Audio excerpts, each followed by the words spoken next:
Olá, tudo bem? Meu nome é João Paulo, sou professor de História e o tema da aula de hoje é a Guerra de Canudos, que aconteceu entre 1896 e 1897. O que foi esse conflito, a Guerra de Canudos, que muita gente fala, a gente escuta, tem aquele livro Os Sertões, do Euclides da Cunha, que vai narrar a Guerra de Canudos e como ela se sucedeu e as expedições e assim por diante. Bom, a base da Guerra de Canudos é um conflito entre o exército e um movimento sócio-religioso.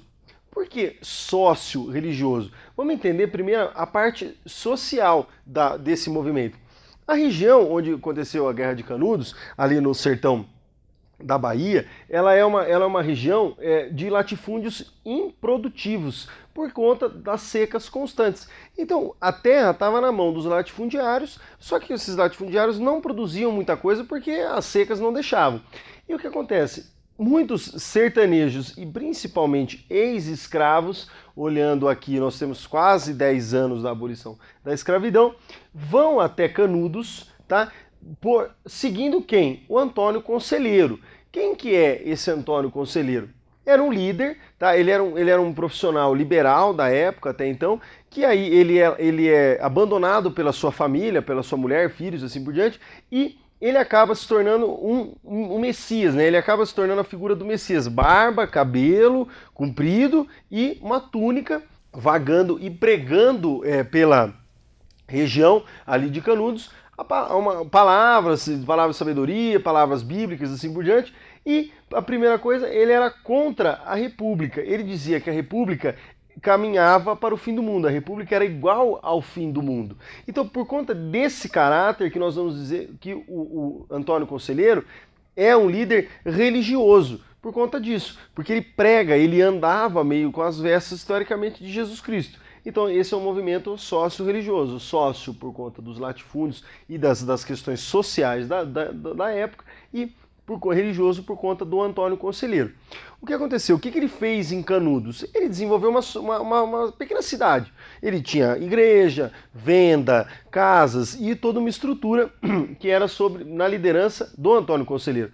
E o que acontece? O exército começa a observar aquilo lá e ele pregando algo contra a República recém-instaurada, o que a República faz? O que o pessoal em volta faz? Os coronéis vão até o governo federal e falam assim, olha, o Antônio Conselheiro está acabando com a nossa autoridade, as pessoas estão indo, esses sertanejos e escravos estão saindo das fazendas e indo em direção a Canudos para viver ali a ideia do Antônio Conselheiro. E o que vai acontecer? O exército ele faz três expedições para acabar com Canudos. Só que, surpreendentemente, ele é derrotado nas três primeiras expedições.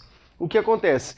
Quando ele é derrotado na terceira expedição, a população ali da região, os poderosos da região, dizem que o Antônio Conselheiro estava armando uma expedição para ir até a capital do país e acabar com a República, instaurar de novo a monarquia, porque ele era visto como um monarquista.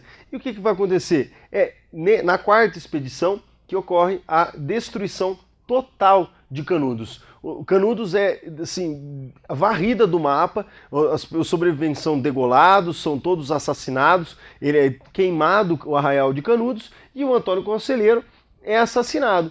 E no final aqui, em 1897.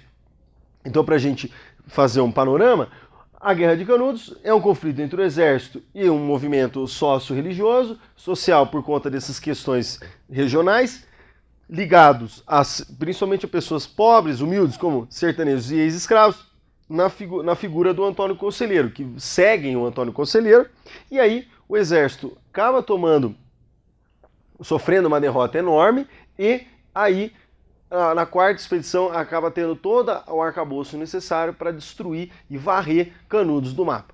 Muito obrigado pela atenção.